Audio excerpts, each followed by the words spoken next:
We transcend our limitations, not through physical death, but by overcoming the barriers we've erected within our minds, in favor of a more empowered and limitless self-conception. The resurrection that follows symbolizes not a defiance of natural law, but an awakening to new possibilities, a realization of our innate power to manifest our deepest desires into reality.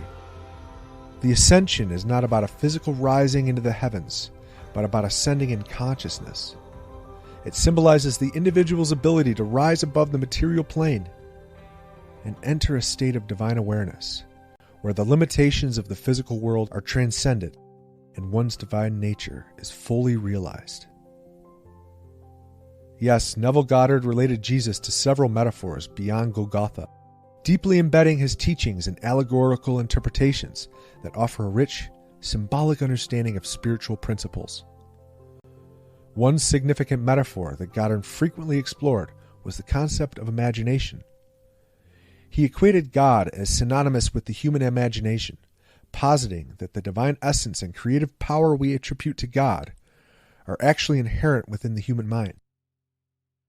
This perspective is central to understanding his interpretation of biblical stories, especially those concerning Jesus.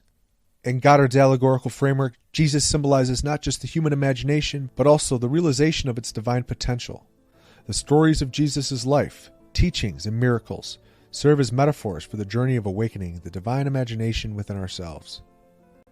By aligning with the state of consciousness that Jesus represents, or Christ consciousness, individuals can harness their inherent creative power to manifest their desires and transform their personal reality.